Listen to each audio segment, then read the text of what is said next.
Welcome ladies and gents, Chris Andre here. You can find me at BetBoxing on Twitter for boxing related tweets, or of course you can subscribe to this channel and get a notification whenever a new video is uploaded. Let's talk boxing. I'm going to start off with a topic that has been covered pretty extensively by now. It's not going to be breaking news for you guys, but I do want to discuss the fallout because there are various sort of stories developing within the story. So this is the fact that Deontay Wilder, I was going to call him, Dillian Whyte, has cancelled the fight against Otto Wallin. He cited a shoulder injury, something that Wallin disputes, he questions. He said he wants to look at the physician's report and look at the scan and then have his own physician also look at the scan. Now, the reason for this, he says, is that he has spent an awful lot of money, up to $20,000 in preparation for this fight. He's been away in New York for a couple of years, away from his family. And so as a result of that, he really wants to get to the bottom of it. He feels like it's unfair. He wants to see the fight rescheduled. And what he says is, it's a huge opportunity for me. I feel I can beat Whyte and earn my shot to fight Fury again. That's what I want. For the fight to be rescheduled and to make sure it happens. It's a huge letdown when they cancel a fight like this. I've been training very hard. I've had my mind on the fight.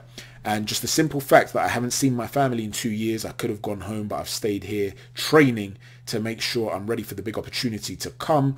I was going to win this fight and then go back to Sweden to see everyone. It hurts when you haven't seen your mum in 2 years. It's worth it when you get the big fights, but this is just a big letdown. Now, Dillian Whyte and Eddie Hearn haven't taken too kindly to this. And yeah, well, Eddie Hearn has been rubbing salt in the wound as well as making veiled threats and also offering an olive branch. What Eddie Hearn said is, I would think Dillian Whyte's next fight will be Tyson Fury, but we'll have to see. I'm not ruling out the Otto Wallin fight. That's a fight that's at our discretion to reschedule. We may look to reschedule the fight, or we may look to give Otto Wallin another fight. It is not our responsibility, but we want to be fair at the same time. Unfortunately, when they come out with these accusations, it doesn't really make you want to help out with the process because they are unfounded. But I understand his frustration. Dillian should be back early next year, hopefully against Tyson Fury. So this issue has obviously exacerbated. And what is the olive branch that Eddie Hearn has offered? Well, the rumours are that he has offered, according to Hearn himself, Wallin to fight Alen Babic, the Savage. And Otto Wallin does not dispute this, but what he has said is that he has been merely offered £25,000, which he considers, of course, to be a derisory offer. It's something that you'd expect to see in a British title fight. I can't say whether that is the genuine offer or not. I have no idea. I would be very surprised if Eddie Hearn and DAZN offered that. But if they did, and the problem is monetary, then it leaves room for negotiation. What I would say is this, personally, if you're talking about, he's not going to get the sort of money he was going to get for fighting Whyte, I would assume, because the show's going to make less money, even though it's not his fault. It's a reality. Fighters do get injured. These things happen. Now, if he doesn't believe that it's a genuine injury, I'm sure he could have it investigated or try to, in the hope of somehow getting some sort of compensation, right? I don't know. Like I said, it wasn't a mandatory, it wasn't a final eliminator. This was a voluntary shot. It's a horrible situation. It's happened to Fury himself in the past, of course, with David Haye. And Tyson Fury was also questioning the injury back then. So fighters do tend to be a little bit paranoid when it comes to these things. But these things do happen. Injuries do happen. But here's the thing. Should he take the fight against Babic? I came out on Twitter and I said, I personally think Wallin is mad to turn this fight down. Yes, he deserves more money. And if it is a financial motive, like I said, I understand why he might say, you know what? You've lowball offered me because you don't want to give me Babic, right? You don't want to feed Babic to me. You're just talk. But if they can negotiate a contract that he'd be happy with, in my humble opinion, he schools Babic. In my humble opinion, he would probably stop Babic. Now, I know a lot of you are saying, what are you talking about? Babic is a savage. He goes in there. He goes to war. He spars Joe Joyce. He spars Dillian Whyte. You see him coming over frenetic, 100 miles an hour. In his last fight, he fought a guy who was a journeyman, domestic level, and he had a barn burner of a fight. On a couple of occasions, his legs seemed to stiffen as well, and he couldn't quite maintain that tempo. You're not going to maintain that tempo for 12 rounds. Well, Otto Wallin is an amateur who's operated at a high level. He is a very, very good southpaw with a narrow stance, which enables him to move around the ring particularly well. He is sneaky with that backhand, and he has a very good chin. We know this because he's been in with Tyson Fury. He's been in with a heavy-handed Dominic Brazil. He's got a good chin. This idea that Babic, who's operating at a much lower level, is just going to walk over and overwhelm him and walk through him and knock him out, I just don't see it. I think this is a massive opportunity for Otto Wallin. And here's why. The unfortunate reality in the sport of boxing is that often your popularity plays a bigger role than your achievements or your ability. You can be a fantastic fighter from a nation without a particularly huge fan base in the sport of boxing, or you may even be from a big nation and not have a massive fan base behind you, and it can actually stunt your opportunity to get fights. These things happen in the sport. Well, Otto Wallin, being from Sweden, you know, it was once a very good boxing nation where it was really popular, but nowadays the sport isn't as popular in Sweden, and you're not going to be a powerhouse if you're a very good Swedish boxer and you are popular domestically. You need to win fans over internationally. Now, he's given a brilliant account of himself against Tyson Fury. Many people felt that Fury was poor in that fight, and you saw a lot of people that will use it against Tyson Fury. Well, he wasn't impressive against Otto Wallin. So what Otto Wallin needs to show to the British fans, who are a big portion of the perhaps the most powerful fan base in Europe, you could argue, certainly in Western Europe, if you can convince them that you are the real deal, then you are going to get more opportunities, and they would be looking, a large proportion of them, to give you those props. They want an excuse to give you those props, because the Tyson Fury fans would love to tell the world, see how good Otto Wallin is, see how good he was, you see that clinic he put on against Babic. Now start putting some respect on the victory that Tyson Fury had over him. And we know that they would do this because they were sort of doing that on Twitter, on social media, with Dillian Whyte. Many of them wanted Dillian Whyte to lose to Wallin so that it could make Fury's win look better. So you have a very popular fighter with a really good, exciting skill set that people really want to see, coming up against a fighter who could look to climb on his shoulders, so to speak, metaphorically speaking, to jump on a bandwagon of the popularity that he's gained. This was a no-brainer for me. Now, a lot of people on Twitter agreed with me, right? Boxing on the Edge came out and said he could outpoint Babic, no problem. This is a popular scalp to take. It makes no sense not to take it, actually. MJ agrees with him, but she says it would lessen Babic's value long term as he grows. But yes, it would be an easy win for Wallin. Matt Elliott said, totally agree, he's far too good for Babic. David Naylor also said, I agree. JB, though, had somewhat of a different viewpoint on this. He said, I think it's a risk versus reward thing. So I guess he's understanding what Wallin's saying. He probably doesn't think it's worth it, JB says. But JB goes on to say, for the record, I also think he would have no problem with Babic, and it would be a chance to showcase himself. So even JB, who understands perhaps the motives of Wallin, believes that this is an opportunity for you. Not everybody shares that opinion, though. AJ says, I don't think Wallin wants to give any validation to that terrible offer. They done him dirty with a fake injury and offered him a D-level opponent afterwards.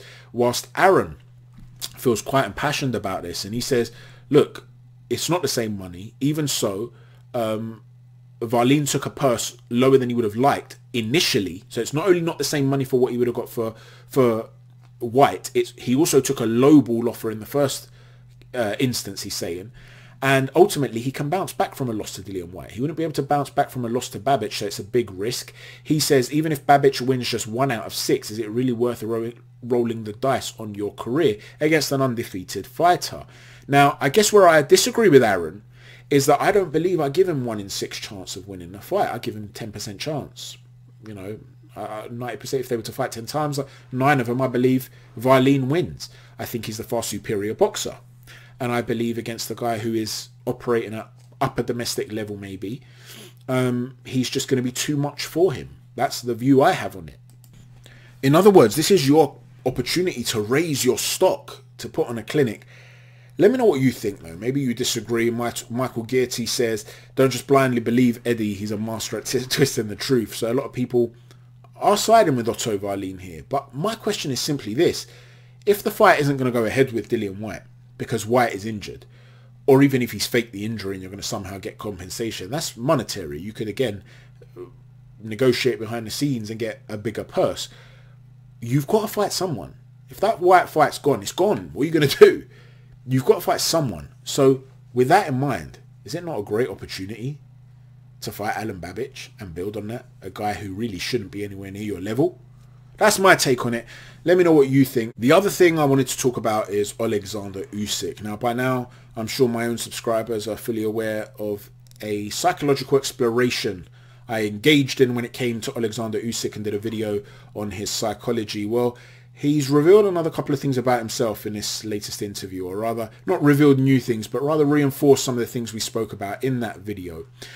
As you're fully aware by now, many people have been saying he's far too small for Tyson Fury. A lot of people seem to be saying this. Andre Ward has been one of the big names that have said this. Carl Froch has come out and said this.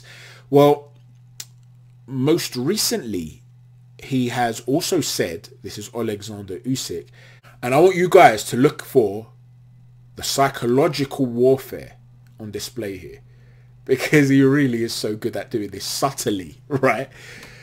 I do regard this fight as a huge one. I see him as a very good fighter, a good athlete. He talks a lot. He has a mouth. He claims he's the king of kings. But it's only he who thinks that. That's what I can say about Tyson Fury. Before my Joshua fight, everyone was saying I haven't got a single chance to win. I haven't got a chance to beat Joshua. I used to hear those types of things throughout my life. But I am capable of beating Fury, because I am not boasting that I can punish any and every boxer in the world. But I just go to the gym and do my job. I am not trying to present myself as the king of the universe. I do what I have to do. I concentrate and I'm focused and I get the result according to my effort. Now, for those of you that have watched the Alexander Usyk video I did where I spoke about his psychology, the exploration of what makes him the way he is, how could you possibly get to Alexander Usyk? Is there a way to get to him mentally? Those of you that watch that will be aware that at the end of the video, I gave you an example of some subtle psychological warfare that he engaged in. He was referred to as a superstar by Tony Bellew, and he instantly dismissed that, and he said, no, because stars fizzle out. In other words, I'm here to stay. I'm not here to fizzle out. But then a couple of weeks later, couple of months later, he refers to Anthony Joshua as a superstar. He is telling AJ, you are about to fizzle out. But he does it in such a subtle way where you're thinking, did he mean that? Is that a coincidence? Or does he remember the point he made? Well, in this particular case, I did another video, again, a long time ago when it first occurred, where I was talking about Tyson Fury and Deontay Wilder's face-off. This was ahead of I believe the first fight. And Tyson Fury was telling Deontay Wilder that he was going to get it, because he was referring to himself in a manner that was suggestive of some sort of possession, some sort of ancestral spirit entering his body. And Tyson Fury said, you're going to get it for saying that on TV. You can't beat me now that you've said this. You can't beat me. He's basically saying, I've got God with me. I beat you, he said. I beat you once already in Dusseldorf. You can't beat me. Who do you think he's referring to? He fought Klitschko in Dusseldorf. But if you go far back enough, you will remember that he accused the Klitschkos of being involved in witchcraft, in being involved in sorcery, in demonic actions. Now, it doesn't matter whether you believe any of this or not. You may believe in these things, but you don't believe the Klitschkos were involved. You might be an atheist and not believe any of it. It's irrelevant. What is relevant is that Fury believes it, right? So Fury is a staunch Christian, according to his own claims. And one of the worst sins you could make in Christianity is to blaspheme God. The only sin, it says in the Bible, that is not forgiven is to blaspheme the Holy Spirit. Now, what Usyk is saying here, essentially, is that if you are referring to yourself as the King of Kings, you are exalting yourself as though you are God, as though you are a deity. You are not the king of the universe, Mr. Fury, but you seem to think you are. He's the only one that says that about himself, is what Usyk says. Now, I personally have never heard Tyson Fury ever say anything like that. Has he? Maybe I'm missing something. But the fact of the matter is, he conducts himself as a larger-than-life character, whereby an unbelievable amount of confidence and near arrogance is married with a cockiness, and that's part of the persona that he puts out there. Well, what this comment does it makes Tyson Fury think, doesn't it? It makes him think, am I doing something that goes against the will of God? Am I doing something that is a sin? Do I need to change the way I carry myself? The last thing I want to do is go against God. I believe in Jesus Christ. This is who I thank after every single fight. Last thing I want to do is that. So now Usyk can start to get Fury to question himself. Fury may dismiss it and go, no, I've never said anything like that. I don't mean anything like that. Usyk's talking absolute rubbish. But Usyk's tried to land the first psychological jab, in my opinion. And I just found it to be a very, very smart little psychological ploy. Let me know what you think about this. Ricky Hatton has come out as well and said that the one fight that Fury needs to complete everything is Anthony Joshua. Come on, Ricky, mate. Please. We have an undefeated unified heavyweight champion of the world in the division. Fury cannot just be AJ and then sail off into the sunset and say he was the greatest of the era. You know, if AJ beats Usyk, they're still going to be 1-1. And Usyk would still have only had that one loss. Fury's going to have to take care of both guys if he wants to say to himself, I'm without doubt the undisputed king of this era. This is just a reality. You can't just dismiss a guy of this level. And it seems to be that Alexander Usyk, in my humble opinion, has already begun to invest in the psychological warfare before this fight. Let me know what you think, ladies and gents, about both Otto Wallin and the whole situation with Dillian Whyte and Alen Babic, and whether he should take the Babic fight. And let me know what you think about Usyk's comments. Am I overanalyzing, or is this yet another example of the subtle psychological warfare that the Cossack warrior likes to engage in? Thanks for watching, ladies and gents. Chat to you soon. Take care. God bless.